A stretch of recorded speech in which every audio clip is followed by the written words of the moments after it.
Welcome to another episode of the Cool Tools Show and Tell. Our special guest this week is Theo Gray. Theo, would you like to introduce yourself? Hi, well, I'm Theo Gray, or Theodore Gray in a more formal situation. I have several hats. I'm a co-founder of Wolfram Research, inventor of the notebook user interface, since lovingly copied by Jupyter Notebooks, but we did it first. I then took a kind of an extended leave of absence or something to work on books. I wrote a book called The Elements, which was fairly popular, made into an iPad app. And recently, I've done a series of 3 books about mechanical things, the most recent of which is a book called Tools. So maybe it's not too surprising I'm on this podcast. Then I'm actually back now at Wolfram working on AI educational tutoring things and LLMs and GPTs and all that stuff. But my heart has always been in the books and the tools. We are so delighted to have you here. And tools is what you know, and we'll get to your book at the end.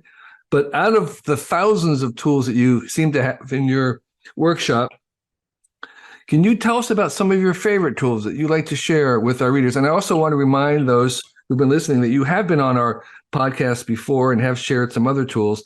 This isn't your first time, but tell us what some of the tools we're actually shared out. We're at favorites number 9 through 12. So there's 8 other tools that came first. Yeah, exactly. But I now have, like, some of these are new tools that I did not know about before or had not actually had one before. And some of them are just really amazing and beautiful, and maybe would make it, higher up on the list. So give us some examples of something that you think our readers should know about. So I've got them kind of scattered around. This is my new studio space, and they're just kind of mixed up. So this is a lovely thing. I saw this recently on like $30 on Amazon. I got it for a little more than that at Harbor Freight. And those the bit sets that you get, they have 115 bits in them. And every single one that I've ever owned, within a very short time, there's a bit missing. It's impossible. It doesn't matter how careful you are. There's 115 of them. One of them is going to go bad. And then it's just, your life is over. You have a ruined bit set. Every time you look at it, you recriminate about why did you lose that bit or break it or whatever. So this is a bit set that has only the ones you're actually going to use, because out of those 115, you might use, 8 of them or something on a regular basis. This has got all the ones you'd actually use, and it's got a whole bunch of them, more of them of the smaller sizes. So, right. and so what Theo is showing those who can't see it is a little case, and there's an array of twisted drill bits, and there are multiple versions of each size in some of the sizes. Yeah, the biggest one, there's only one, but then you get down to the smallest, I think it's maybe a 1/16 of an inch. There's 20 of them in here or something. Right. Because these are really easy to break. They're really easy to lose. And then as you go up to larger and larger sizes, there's fewer and fewer of them. Oh, here's even smaller ones over here. Yeah. And it's so nice knowing that I could use this probably for the rest of my life. Right. And unless I loaned it to a teenager, there would be at least one bit left of every size. Right. Yeah, exactly. Yeah, and it is sort of more of a lifetime supply in that sense, because they have deliberately chosen the ones that are more likely to break or lose. Right. Yeah, and with the regular sets, you've got a 1/4 inch bit. You're going to use that, but then you've got one that is, like a 1/64 of an inch bigger than a 1/4 of an inch, how many 64ths that is. Yeah. When are you ever going to use that? There's one and only one situation that you're going to use that, and that's when you've lost the 1/4 inch bit because you use it so much. Exactly. And it's the next bit. So why not just 1/4 inches? We'll have a link for that. You can get them on Amazon's or Harbor Freight. They seem to be kind of a generic thing for many. These are twisted drill bit sets. Yeah, it's cheap. It's titanium, but doesn't really mean a whole lot. They're probably not great quality, but you're going to lose them soon anyway. So, this is not the high quality set for drilling your hardened steel. It's just the one that you're going to abuse. Right. It's your everyday carry for drill bits. So, Theo, what's another tool in your favorites? So this, actually, a very similar tool was in an earlier favorites list, but we're going to go back here in the archives. Um, these are shelves. That He was have, walking so these, among metal framed shelving of infinite. Think of the end of Raiders of the Lost Ark and the great big warehouse. In fact, we have some boxes with that exact purpose. They're meant to never be found. But yeah, and so some of them are just loose. Like, this is basically all the tools from the tools book. And the bigger ones are just kind of out on shelves. But then over here, there's a set of 60, 70 boxes, crates, these wooden plastic crates. Each one is numbered, and there's a database. So actually, if you go to periodictableoftools.com and you look down to an individual tool, at the very bottom, it'll tell you a box number, which is not very useful to most people. But to me, it tells me what box it's in so I can go find it when I need it. But anyway, we're here for this tool. Wow. So in an earlier version of this, I had a red Milwaukee handheld bandsaw that I've had. I mean, that one I've had for decades. And it's corded, old school.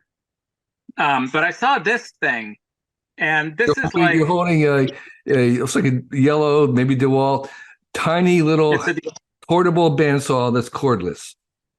Cordless, tiny. It's like, I don't know, the size of, I don't know, what is this the size of? A very small rabbit or something. Yeah, or a large handbag. A large handbag, yeah, that's a good description. But it's much smaller. It's like half the size of my old one. And it's,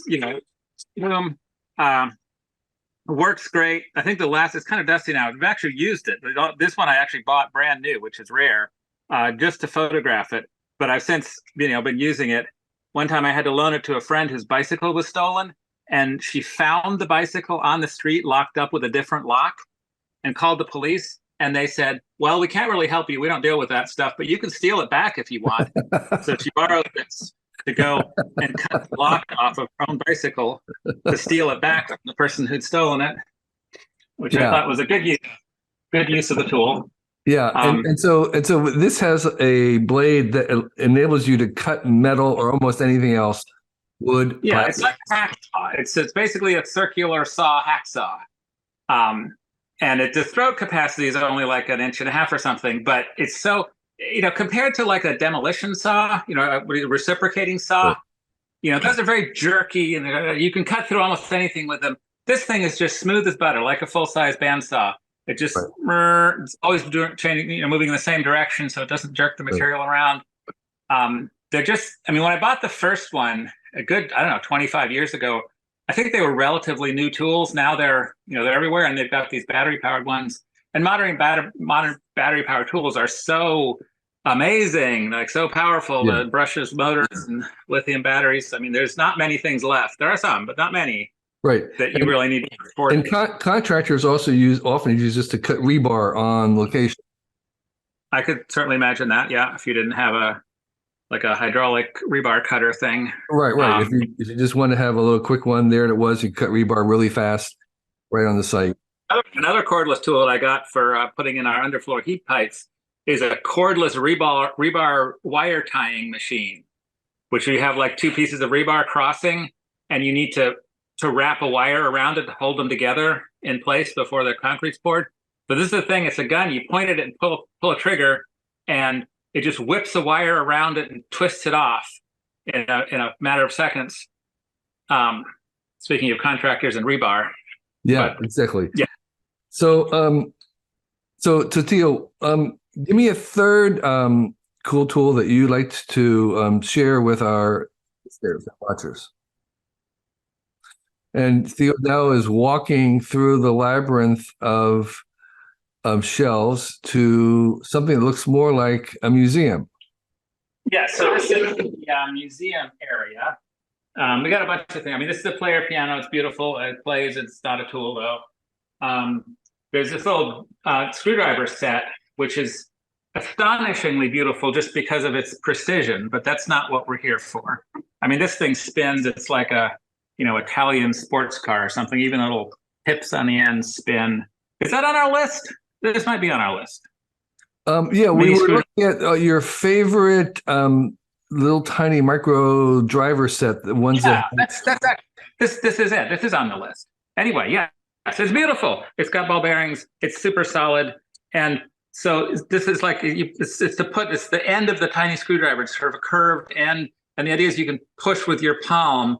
And because the end of it here that you push on with your palm is spins freely. It's like a ball bearing. It lets you turn the screwdriver easily while you're pushing against it. But and most of them are just kind of, it doesn't have to spin very well. This thing, I don't know if you're going to be able to hear it, but you hear it spinning? Yeah, it's a real ball bearing. You hear it still spinning? It's like a fidget spinner. Yeah. It's such a high quality ball bearing that it'll sit here and spin for a minute or something, which is completely unnecessary from the point of view of the screwdriver. But right. I mean, it's still going. Barely slowed down. It's like a super high quality ball bearing here. Yeah. That this lightweight thing will just keep spinning. And these are not overly expensive. I actually got these during the pandemic when I really, really wanted to go to China to walk around the markets there to find cool, interesting tools. And it just that was absolutely not possible during that phase of the pandemic. So I eventually paid a translator that I'd worked with before to put me on a Zoom call, and she walked through those markets holding the phone. And I told her just go to different places. I mean, I worked with her a bunch before, so she knew I was crazy. And just go to these vendors and ask them to show her a tool that I've not seen before. Get out your weird thing. And I got some weird things. And then I'd have her buy it and ship it to me.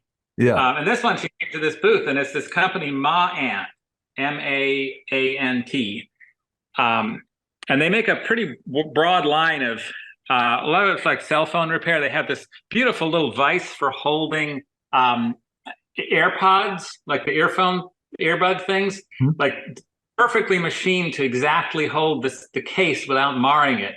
Of 3 different generations of AirPods, or not? What are they called? What's the Apple thing you put in earbuds? AirBud. Yeah, AirPods. Yeah, I don't think there's an AirPod. It's an AirBud. Anyway, these tiny little headphone things, and you have to hold them perfectly, or else you'll end up scratching or denting it or something. So beautiful machine thing, and they make these screwdriver sets. And there's the base. It's got magnetic stuff. This. I mean, I got it that way through the market in Shenzhen, but they sell it on AliExpress. I think you're going to have a link. Yeah, and, so and that's again, what it is a set of different little ball bearing tipped drivers for different small screwdrivers of various, and the ends have different bits. Right, and the ends are tiny. These are like cell phone repair screwdrivers. Right. So and there's like a pentalobe. Some of them have the pictures on the top of what it is. So right. To get a Mac open or an iPhone open or something. And I just asked for give me a selection that will be decorative. Give me one of each color. I don't even care what they are, because these are actually not to be used. I don't fix cell phones anymore after iPhone 7. I don't touch them.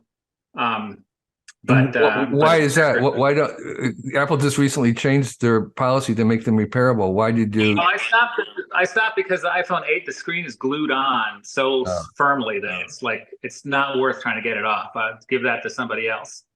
But yeah, plus there's just too many people asking me to fix phones, and that's not really what I want to do with my life. Okay, well, so Theo, give us your fourth selection.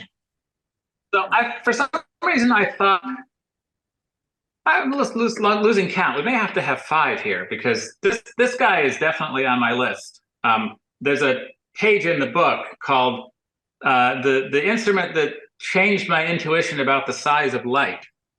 So what is the size of light? What does that even mean? Well, if you think about light, it has a wavelength. Every color of light has a characteristic wavelength. And that's kind of the smallest dimension that you could measure or see. You can visualize something. You can't see anything with light that's smaller than a wavelength of light. So, and I would always had just sort of had in my head that a wavelength of light is really, really, really, really small, much smaller than any sort of dimension of a physical object that you would machine, or a tolerance that you would try. Like, you don't machine things to one wavelength of light unless you're talking about, optical components or something, where there's all kinds of special techniques. And so then I encountered this thing, which is Swedish, so you have to pronounce it as a Mikrokator. And this one is probably from the 60s or so. They don't make this anymore because there's newer technology, digital sort of stuff that's much more boring. But this thing, it has on the bottom here, it has a ruby sphere. There's a little red ruby ball, which needs to be, the fanciest ones are diamond. This is like second-rate ruby, because it has to be extremely hard. And what Theo is pointing to, it looks like like a microscope stand. There's a base, yes, there's a platform, there's a vertical post with some knobs on it, and then there's a head of some sort that we'll hear about, and a magnifying glass. But the whole thing from afar looks kind of like a microscope. Kind of like a microscope. But there's a couple of things you notice. First of all, it's incredibly heavy. And that's because this column, this 2-inch diameter column, that on any sensible instrument, or like even a drill press or something like that, it would be hollow. On this thing, it's 2-inch solid steel bar. It's literally solid. Why?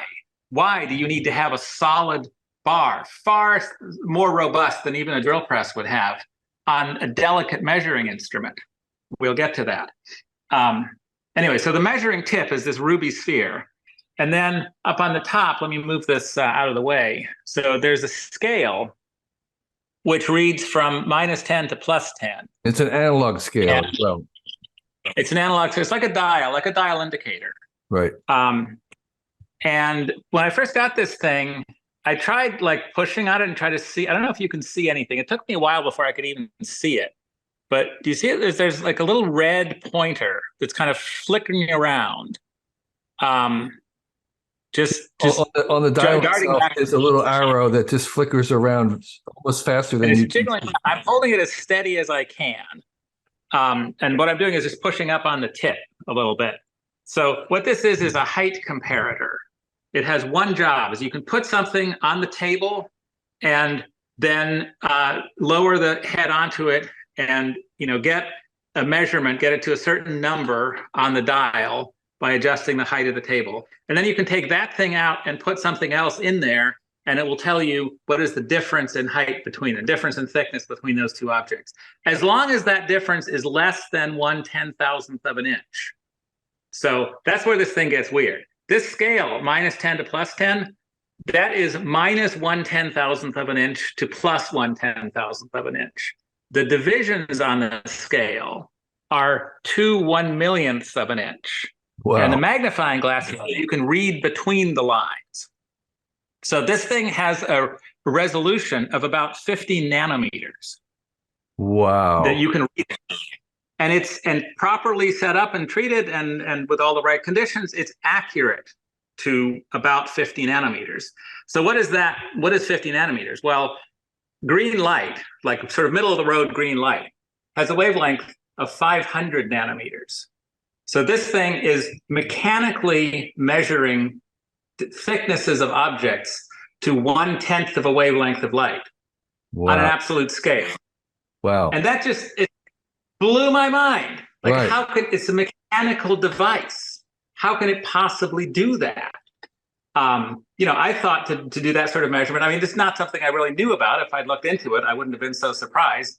But I would have thought, well, you have to use interferometry or something like that. Well, actually, it's difficult with an interferometer to measure 1/10 of a wavelength, because you have a fringe. The fringes are separated by one wavelength. So reading an interferometer to a fraction of a wavelength, it can be done, but it's tricky. And there are techniques where you can get it, down to about this level of precision. But to do it mechanically, like I say, blew my mind. It completely changed my opinion. It made me realize that, a common shop dial indicator with a resolution of 1/10,000th of an inch. Well, so that's obviously much cruder. Like one fine division on that instrument is the entire scale on this one. But nevertheless, that's only 10 or 20 wavelengths of light.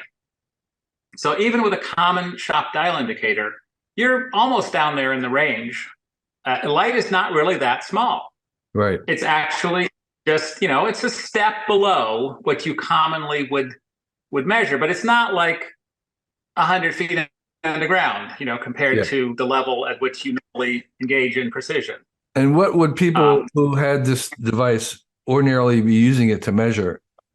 Well, there's only one thing you can do with this, because like what two objects do you have in your house that are within a 10,000th of an inch of each other? Probably nothing. The only things that you realistically can do with this is compare the height of two gauge blocks, which are height reference. They're distance references. And the way this typically works is you're a company, you're doing some kind of precision manufacturing or even not so precision manufacturing. You need to calibrate your instruments. To do that, you need a set of gauge blocks. If you're a fancy company, you have one set of gauge blocks, which you mail into NIST every 6 months, and they charge you a whole bunch of money and mail it back with a certificate that tells you the exact deviation of your block to the blocks that they keep. So you have this sort of calibrated, traceable reference of gauge blocks. Those are way too expensive to actually use in your factory floor to calibrate your instruments. You keep those in a special room, temperature controlled. Only certain people are allowed in, whatever. And you have a second set of gauge blocks that are your working ones. And you use an instrument like this to calibrate one against the other. At least that's how it used to be done. I think there are now, modern methods and modern measuring instruments where much of that difficulty is not so difficult anymore. But, the company that invented this, they invented gauge blocks also. I mean, the guy who invented this thing invented gauge blocks also, which are that was sort of that is the way in which precision measurements are communicated around the world. What is an inch? What is a centimeter? What is a millimeter? It's the height of this block. In practice, I mean, in the standards, it's now some, distance in time of flight of light in a vacuum, but that's not a super practical way of measuring things. So you get these gauge blocks, and actually using it, it's like if you read the procedure, there's a 140-page booklet from NIST about how you deal with gauge blocks. Like you have to put the whole thing in a temperature-controlled room where the temperature is controlled within a small fraction of a degree using a calibrated traceable thermometer, because the dimensions depend on the temperature quite strongly by these standards. When you actually come in here, you can't pick up the blocks with your hands. You pick them up with tweezers because the heat from your fingers would distort the dimensions of the block. You have to wear a Mylar suit because your body heat radiating into the instrument would distort, that amount of heat would distort the measurement. That's why it's solid here, because it's not for strength, it's for absolute rigidity. It must not flex even the tiniest bit, because you're literally, measuring fractions of a wavelength of light in the displacement here. So it's like a huge involved process. I got it for $80 at an auction because either nobody else knew what it was or nobody cared, because anybody who would care has the new digital version, and this thing is completely obsolete. I'm not sure what, but anyway. Best $80 I spent in a long time, because it just, like I say, it really changed the way I think about light. After many decades of thinking light was incredibly small, now I think it's pretty small, but it's not that small. Well, that's really wonderful. So, Theo, do you have? You said you had a fifth one for us. Well, I have so many. I mean, you have so another 5,000. But how about the next one? So the next one that I've come to realize how much I love this thing. This is another thing I got at an auction probably 25 years ago. But I think you can still buy basically exactly the same thing. I see them around. It's called a handy Herman. And it's just a little man lift. So you're pointing to a contraption, like maybe made of aluminum. There's some wheels, some like caster-like wheels. This is very oversized. And there's a cage that Theo's getting into, a little red cage that's attached to the uprights, kind of like a forklift. Not quite. I'm not sure how to describe it. So first of all, don't ever do this. Kids, don't do this at home. You're not supposed to ride up this thing without the outriggers out. But I'm not going to go as high as it could, so hopefully I won't fall over. And anybody died. So now you're it's like an elevator that's hoisting up a cage, And oh, I see. The brackets they telescope up. The telescope, Yeah. it's like a telescoping ladder that holds his cage or platform that he's rising on a base. The base remains stable. Okay. Wow. So That's this cool. is about 30 feet up. I'm not going to go any higher here. We're in the high ceiling area of my studio here. It's super convenient being able to get to the top. This like the drywall is not finished yet, but we'll get to it. And it's just great. It's so much safer than a ladder. So much more convenient. You can go up and down, back down again. And you say you can go up to 30. What's the top height? What's the top height? I think it goes about 30 feet high. I haven't really measured exactly. It goes as high as the ceiling of my shed, which is high enough for me. Right. And moving it around, can you push it around with your own weight, or do you need a machine to help you move it? This is a very lightweight thing. It just rolls around. Right, it's on wheels. We actually move it. We can roll it onto a trailer. Like I say, you're supposed to, for safety reasons, you're supposed to put out outriggers. Yeah, I see.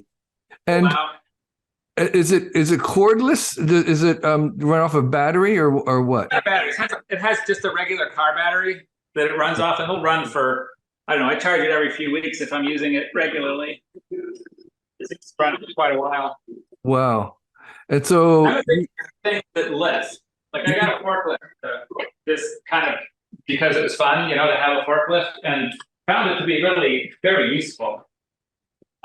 This handy Herman, do you recall what they might run? Well, I remember exactly, because I always remember when I got a super good deal. So that was $220 at auction about 25 years ago. I believe a brand new one. I mean, I would guess, I don't know, 5,000, 6,000, something like that. I don't know. Sure. I don't think many people buy these things new. Like this kind of equipment, it's constantly available used. It lasts forever.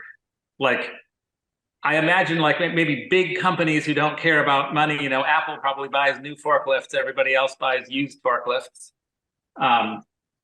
But Apple might be selling used forklifts.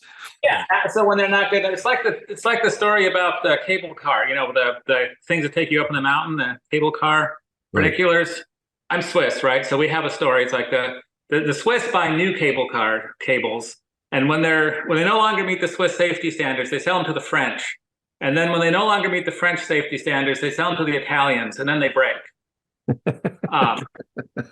So, Apple sells their forklifts to, Ford, and Ford sells them to whatever, and eventually me. And so show us your forklift. Show me your forklift. Is that electric as well? Say again? Is it electric? It also runs on a car batteries. Wow. That's so cool. So you have a little tiny one-person forklift.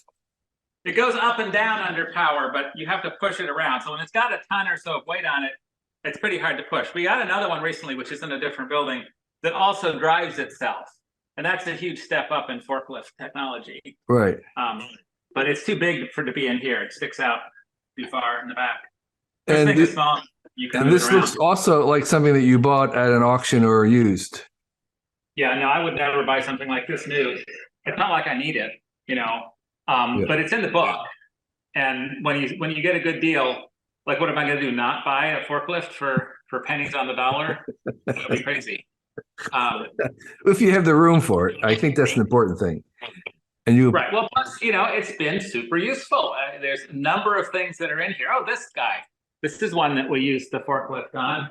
So he's crossing his studio warehouse to it looks like it's a lathe or milling machine or something, or press. I can't tell. It looks a lot. There's a press over there. This is not a press. This is an old school pantograph milling machine. Okay. So like the bottom half of it looks a lot like a milling machine. It has a knee. It has a cross slide. But the top half of it is bizarre. It's a pantograph, just like you would, like you'd use for tracing with a pencil to scale up or down a drawing, except it's heavy steel bars for the four parts of the kind of parallelogram of a pantograph, and as a stylus on one end, you move that around, and that moves the head, and the head is a very fine stylus, engraving stylus. It's like a little milling bit, but very small. And you can either magnify or demagnify by tracing a pattern. Like you trace a pattern with the stylus, and then it reproduces that shape at a different scale.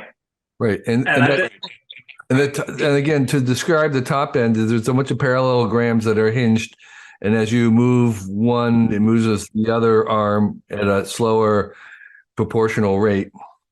Yeah, and by sliding the pivot points, you can slide them on these different bars here, and that changes the ratio. Right. Of how much. This thing came from the estate sale of a record producer in Kansas City, who the auction had a whole bunch of like high-end recording equipment, studio equipment for sound recording, because he was a record producer, and this thing. And nothing else like it. I have no clue why this guy had this thing in his garage. But it's an incredible machine if you research it. It's like nobody would ever want it today, because you get a digital version that's just more convenient in every way. And this thing weighs like a ton, literally. But I was randomly watching watchmaking videos, because I was working on a chapter on clocks, and I just was watching this YouTube video of a Japanese watchmaker who he hand makes from scratch entire wristwatches. And suddenly I realized it's this machine. He had this exact machine in his workshop, and he was using it to engrave incredibly intricate patterns on watch faces. So, you imagine this machine. It literally weighs a ton, something in that, couple 1,000-pound range.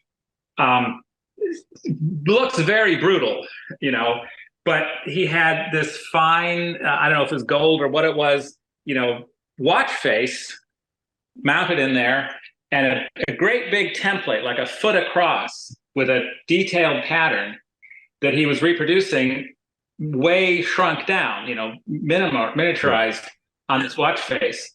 And that kind of made me realize this is like a pretty seriously capable tool in the right hands. Yeah. And they do make tinier pentographs for drawing and art, just in case someone's interested in that. You don't need this big engraving tool. Well, right. And see, for this thing, you have to have the original. You have to have the design in some physical form. Right. What you'd use today is, depending on the circumstance, you might use a laser engraving machine, or you might use just a CNC mill with a fine stylus. Like I have a little CNC mill over there, which we use. And that can create any pattern just from a digital file. You don't need to hand make a template first. And I think they can be just as precise. And they're much smaller, much lighter weight. But as usual, the modern version is way less beautiful somehow. I mean, this. Yeah, it is. It is gorgeous. So, Theo, is there another final tool that you might have that is maybe accessible for people to grab hold one very easily? Something you could actually buy. God. On Amazon or eBay. There was a couple of tools. There was one tool in your magnificent toolbook, which we'll talk about in a minute, that I'd never seen before, which was, and let me see if I can describe it. It was two long strips of metal that were attached, and there was for aligning holes in two surfaces, two pieces. Oh, yeah. And one registered at the bottom hole, and the other one had a bore hole at the top, perfectly in register with that. And it was a way to register two holes in two pieces of material. Right. Yeah. I mean, it solves this problem of you have like two sheets that are, together, and you need to drill and they're like, you can't separate them for some reason, whatever. And you want to mark so that the hole through one will exactly match a hole through the other. And for one reason or another, you can't just drill a hole through both. You need to make the hole separately. So you need to mark them And this is a thing that you can, it's like a tweezers kind of, you stick it around one sheet and register it with a hole. I guess the problem is, let's say you already have a hole in the bottom sheet and you want to get a hole in the top sheet in exactly the same location. Right. But you can't separate them. You can't, like, there's no way to measure easily. Right. So you stick this thing in here. It has a pin that fits down into the existing hole. And then it positions a little drill guide sleeve exactly above it in the other sheet. And so now you can drill through the upper sheet and it'll get you exactly the right place in the bottom sheet. Those are pretty cool. I don't know where I bought it, but if you know what they're called, you can Google it. And now I'm trying to remember what it's called. Yeah. I would have to look in my to see what it's actually called, or on my site. That's always a challenge with tools, is like getting a name, because once you get a name, you can search for it, but often coming up with a name is hard. So Tia, do you have another tool that you find yourself using often? A tool that I use often that's not just boring. I mean, okay, all right, here we go. Here's a tool that I actually gave short shift to in the book. So don't look at this table. That's like, it's too ugly. Let's go over here. Stay away from that table. So if you look around here, right, this whole space, this is my new studio space, which I built starting in February of this year. It nearly killed me. So I was doing a lot of. What did you start with? Was it framed already, or did you build the whole thing? No, it was, so underneath us is a concrete floor, but that was gravel. This whole thing is inside a farm shed that I've had for many years. Okay. It was just like, it's a farm shed. It's not airtight. It's not like weather tight. The rain comes in. It's got a gravel floor. But it's a solid structure. It's basically 2 stories high, like a 25-foot ceiling or so. And I realized that I could just build a room inside that. So this room is like a half or so of the total size of that shed. I started with a gravel floor, so we poured concrete and then framed it, and it's got ceilings and everything's finished except the mudding and painting of this section of drywall here. But anyway, so the point is, I had done kind of like residential construction kind of stuff. I built the house that I lived in for many years, but I hadn't done it for a while because I was busy, pretending to do it in books or something. But here I actually had to, I built almost all of this. And so I was really seriously using tools again. And one thing and this was after the tools book was finished, like it was in the bag as far as the manuscript, which is a shame because I ran into several tools that I probably should have written about, but didn't. And one of them is this ratchet driver thing. And I kind of mentioned in the book, I mentioned that they exist, but that I never really used one. And it seemed like, I don't know if that's a great idea. This is a great idea. I mean, now that I've actually used one, this is like a mid-grade Milwaukee. It's not the fanciest, but it's a brushless motor. So it's like it looks like a cordless drill from the outside. So how is it different?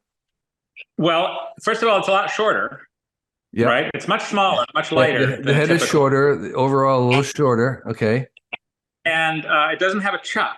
It just has this little hex drive socket, that you drive screwdriver bits with. Right. That has like a 1/4-inch hex drive on one side, and then whatever kind of bit. This is a Phillips here, but you can get whatever kind you want. And the thing that distinguishes this, so it's loose here, right? I can twist it back and forth. He's when you pull the trigger, twisting the bit in the front, so it's actually not like an ordinary drill, but you wouldn't be able to do. Yeah. Right. But you can pull the trigger, and it moves just like a drill. But if you're drilling something, I don't know if I can do it with my fingers or not. No, I can't. But if you're putting a screw in and you get beyond a certain amount of torque needed, it starts hammering, kind of like an impact wrench. Right, but not as beefy. Like it's a lightweight impact wrench, essentially. And it turns out this works incredibly well for driving screws, that you could never drive with the regular screwdriver.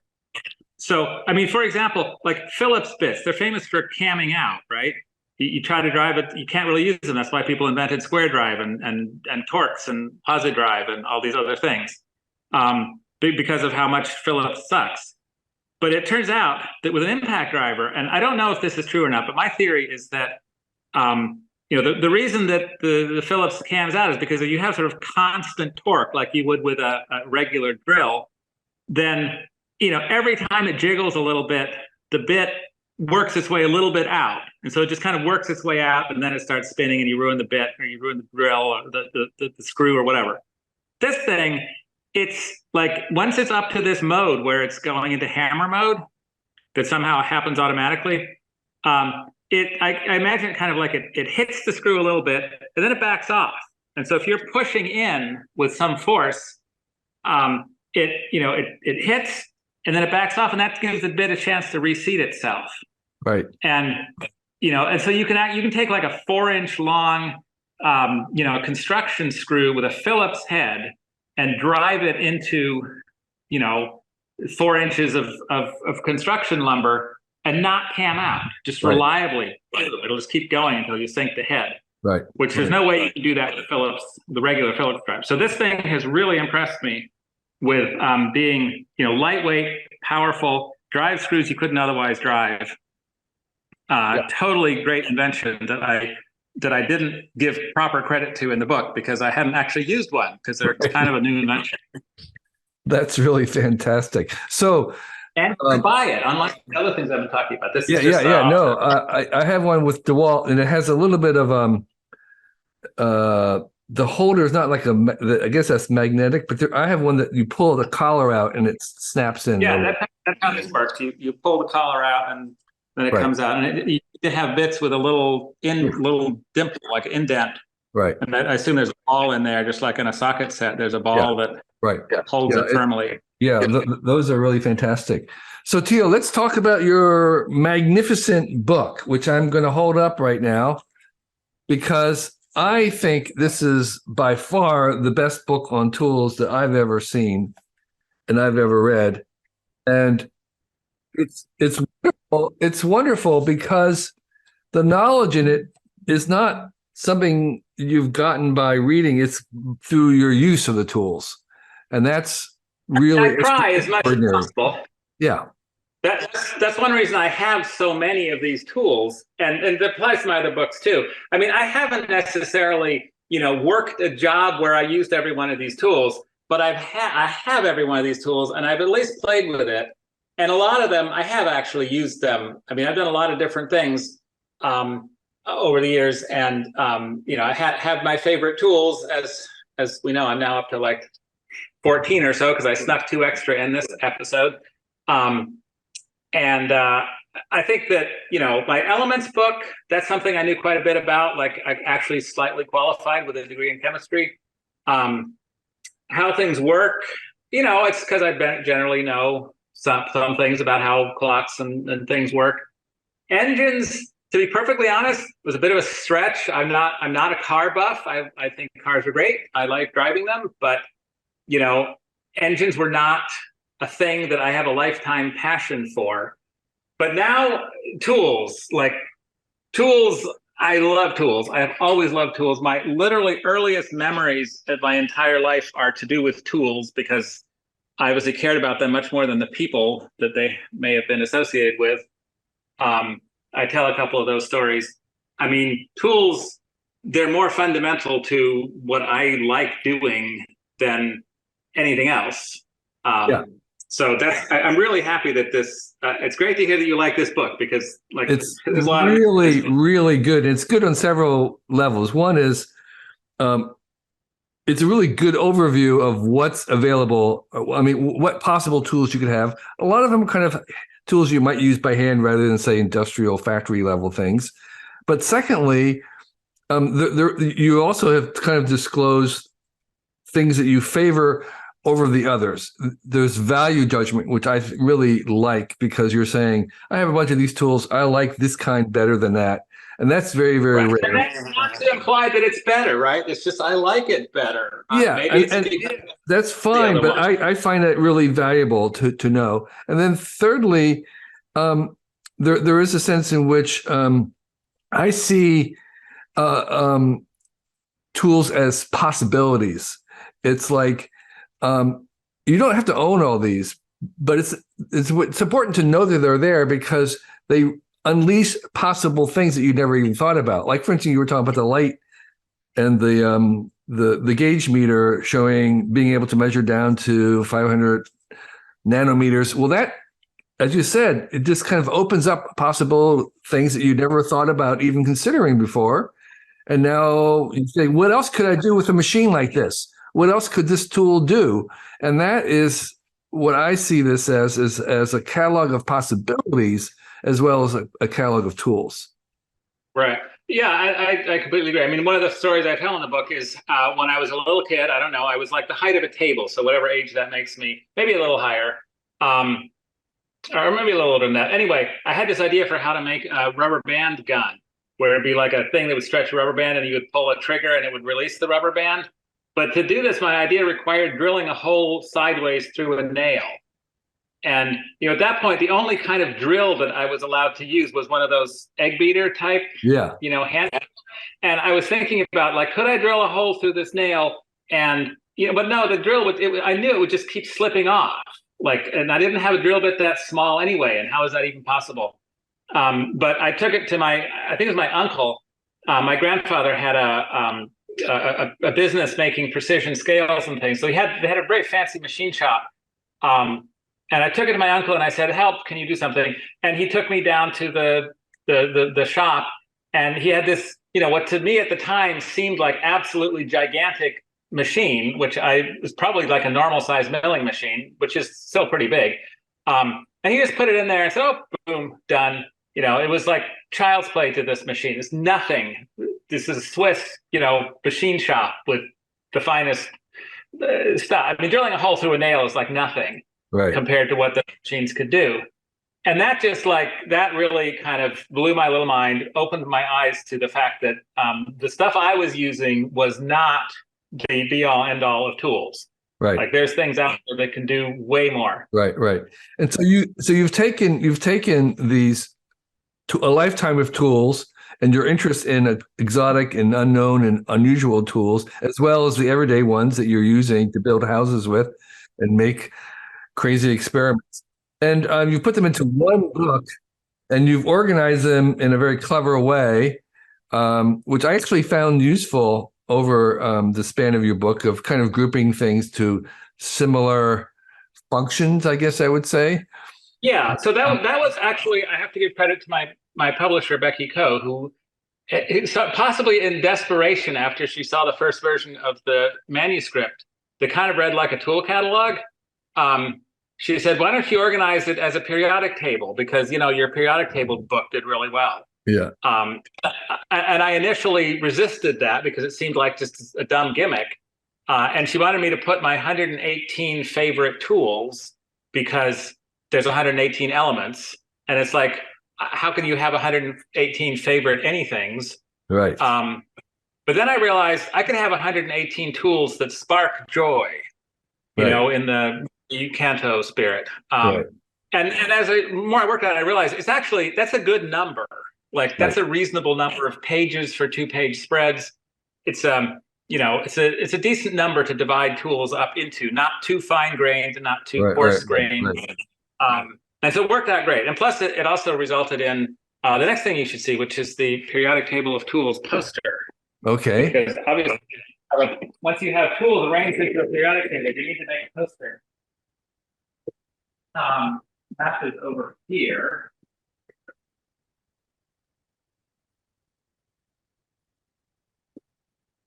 So let's get a good view. There we go. So we're seeing a large poster that has on it a periodic table-ish thing. Instead of elements, little metallic bits, you see different tools in their same. They're occupying the same grid.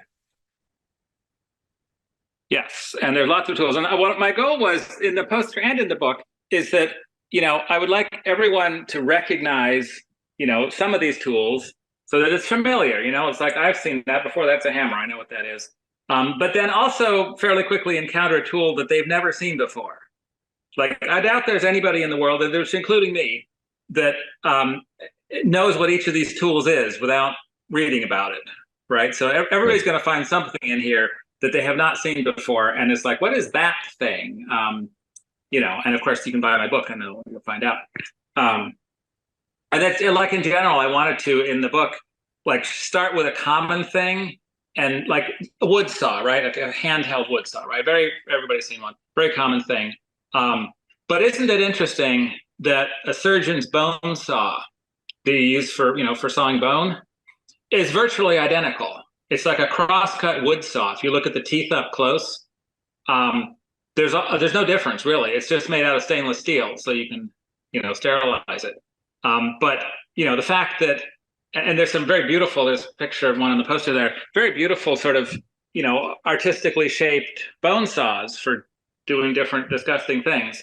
And I think that's really interesting. I try to do that like throughout many of the tools to show like how does this one idea manifest itself in different areas, different scales, different applications. And so, I'm not a surgeon. I've ever actually used a bone saw, but I feel that I have a certain affinity for them because I have used wood saws. And, I know the old saying about how be careful with tools because they will go through your bones just about the same speed they go through wood. And I think that's kind of literally true because bone has a lot of same characteristics as wood. Yeah. As evidenced by the fact that the saws are the same. Right. And the drills. Right. Bone drills. Yeah. Yeah. And so I think it's a great genius that it works out that you can fit everything, these uber tools into a grid on the periodic table. So you have your book and you have your poster, but you also have gifted the world with a website. Yes, the website, periodictableoftools.com. I also have periodictable.com, which obviously has the chemical periodic table in it. And then periodictableoftools.com has, it's basically it's actually about 4 times as many tools as the book does, but it doesn't have the text from the book. And in fact, like many of them have pretty rudimentary, if any, text at all. It's basically just pictures of lots and lots and lots of tools. And I have ambitions at some point to like flesh out the descriptions of all those tools. And there's even a comment section where people can add their own comments about a particular tool. I kind of ran out of time getting it, rewriting new non-copyrighted, owned by my publisher descriptions of every tool. So it's a little vestigial there, but the pictures are all there, and there's way more tools. It'll give you a great sense of the book, and also, by the way, I have to tell people, your writing and descriptions of tools were not only very brief, very clear, very accurate, but often very funny. Thank you. I try to have some sort of personality. Yeah, you do. You have a nice little sense of humor in these, and so they're often sometimes tongue in cheek, but I enjoyed them tremendously. For me, it was I read it from cover to cover, starting at page 1. Wow, that's great to hear.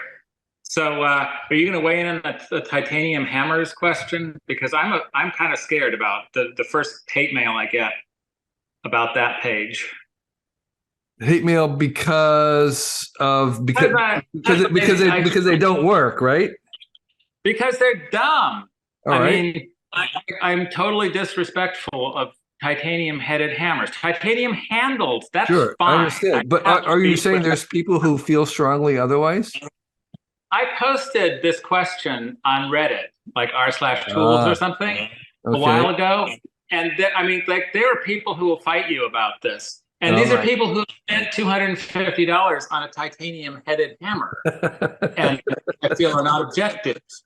Yeah. But No, I think I don't have that kind of attachment to things to defend. I'm trying to think of if I have an unpopular tool opinion. I don't know if I do.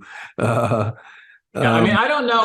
Like, I haven't gotten any hate mail yet, but the book's only been out for a few weeks, so I would think if you get hate mail, you should take that as a resounding success. Indifference right. is what you don't want. It'll probably come in the form of, you're an idiot. You should shut up about hammers because you don't know what you're talking about, and then I'll feel bad. I feel like that's the form of hate mail that I'm likely to get. Yeah. Because it just assumed that my opinion is uninformed, as opposed to, I feel like the science is on my side here about why titanium hammers are stupid. Yeah. But we'll see. I wouldn't worry about it too much. I hope that you raise controversy and all kind of flame wars about tools erupt because of your book. That would be excellent. Maybe I could get banned on, I don't know. Exactly. You did a great job. I thoroughly loved it. Highly recommend it. I will be recommending it in Recommendo. And I'm really delighted that you took time to share your astounding tool collection with us. Thank you for taking time and for also offering the book in the online version, which I think is very generous. Cool. Well, thank you. So this has been like the most delightful interview I've done in a long time. Thank you very much for the opportunity to nerd out about my tools. Okay, great. Thank you, Theo. Have a good evening. This year, our Cool Tools blog will be 20 years old, which means we've been posting something new every day for 20 years. It's only possible because of the very engaged and knowledgeable readers and listeners like yourself. You've kept this place going, and we are very grateful for you. With this idea of 20 years in mind, we decided to try an experiment this year, and I'm inviting our guests and listeners to join me on our Cool Tool Show and Tell, which is the program that you're listening to right now. So if you feel you'd make a good guest on this podcast and have 4 uncommon tools that you'd like to share with us, please sign up on our form on the website, and we'll see about inviting you. You must be comfortable talking on a video, and you need to have some tools that you can show. We record on, as you know, on Zoom. We do a YouTube version, a video version of it, as well as an audible version. Fill out the form if you're interested, and list your 4 cool tools, and we'll see if there's a good fit. The applications aren't guaranteed in any way, and we're looking at tools that are new to us and appropriate tools, and whether the times will work for you. So we're really interested in hearing from people all over the world, not just in the US, although the tools have to be available online, easily available online. And if you are a longtime listener, you kind of know what the definition of our tools are. They're very broad. They can be anything that's handy, from something in the kitchen to something you use to travel, to a workshop, to something professional that we may not know about. We're really interested in things that we don't know anything about. So this is an open invitation. We'll give it a try. If you think you make a good guest for this podcast, fill out the form. There'll be a link somewhere on our website. And we look forward to chatting with you. Thank you.